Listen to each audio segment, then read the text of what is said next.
A scuba diver died because his instructor did not take him to the surface quickly enough when he got into difficulties, a jury heard. Experienced Professional Association of Diving Instructors dive master Nigel Craig is accused of making the wrong decision to proceed with a non-essential 3-minute safety stop in Stony Cove Diving Centre in Leicester, despite student Richard Stansfield having breathing problems and panicking. Prosecution James House QC alleged that Craig's conduct resulted in 40-year-old Mr. Stansfield suffering a cardiac arrest, which led to his death in hospital. Later same day, on Sunday, July 24, 2016, a court heard. Craig, 55, denies gross negligent manslaughter, Northants Live reports. A scuba diver died after Northampton instructor kept him underwater for safety stop. Image, Google. Mr. House told Leicester Crown Court that Mr. Stansfield was undertaking a deep water diving course, instructed by the defendant and accompanied by dive buddy, Carol Tokarczyk, who are both qualified volunteers. Mr. House said the course, organized by Dive Northampton, was intended to provide recreational PADI qualifications that can be used to dive around the world. Jurors heard. The first training dive of the morning was a descent to approximately 30 meters, which allegedly resulted in Mr. Stansfield's air level in his tank being significantly below what it should have been at that depth, since he had stopped at various stages on the descent to resolve ear pressure issues. Following an underwater exercise, they reportedly began the ascent. At about 18 meters, Mr. Stansfield indicated he was out of air and unable to breathe and began to panic, it was claimed. Mr. Tokarczyk, who is not facing charges, was allegedly alongside and provided Mr. Stansfield with his regulator, breathing apparatus, and began using his spare tank. At 12 meters the student again indicated he was out of air and could not breathe, the court heard. Stony Cove pictured by Leicestershire from the sky. Image, Leicester Mercury.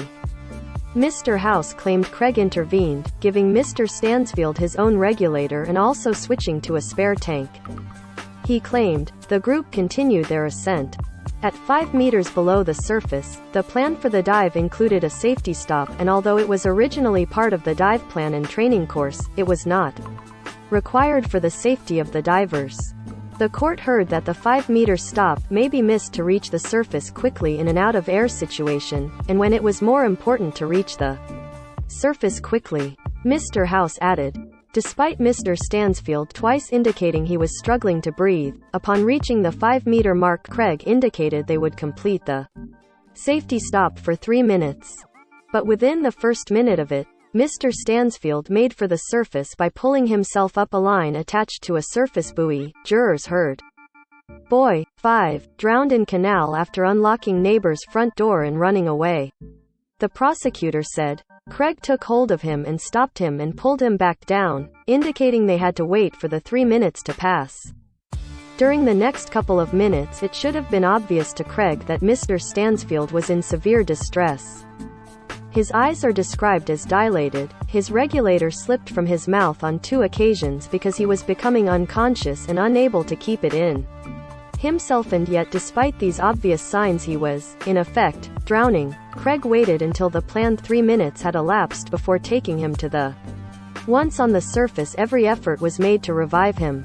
Sadly he did not recover. In short, the defendant's decision to take hold of Mr. Stansfield and prevent him from reaching the surface and continuing the procedural stop, despite the fact it was wholly unnecessary, caused Mr. Stansfield to become unconscious, to suffer a cardiac arrest. Craig failed to appreciate the seriousness of the situation that developed. Shark attack victims' tragic post about ocean before being mauled to death. The prosecutor alleged the decision had been judged by experts as wholly inexplicable and conduct that fell far below the standard of a similarly qualified and experienced diving instructor. The court heard that Mr. Stansfield had been scuba diving for a year and had completed 30 dives, achieving an advanced open water certificate 3 months before the tragedy. Craig, in the second of 2 statements he made afterwards, said that as Mr. Stansfield went to pull himself up to the surface, he allegedly took hold of him briefly and indicated the 3-minute stop. He said, "I didn't keep hold of him, and had he wanted to bolt for the surface I wouldn't have been able to stop him due to his size." Mr. House said the defendant's decision may have been from a fundamental misunderstanding as to the need for a safety stop that was not needed and his failure to appreciate the seriousness of the situation when the symptoms were there to be seen. Craig was described as a PADI dive master with 10 years experience as an instructor, including training, not just students, but also qualified divers up to assistant instructor level. Mr. Tokarczyk is also a PADI dive master and was in the role of safety diver, or dive buddy, on the day, with Craig being the instructor in overall charge of the. Mr. House told the jury, "No one is suggesting for a moment that Nigel Craig wanted any of this to happen, quite the contrary. When a person involves themselves in an activity, which means they've taken on a duty of care for another human being, the burden upon them is a high." The trial continues. Amateur scuba diver finds 900-year-old Crusader sword 200 meters off coast.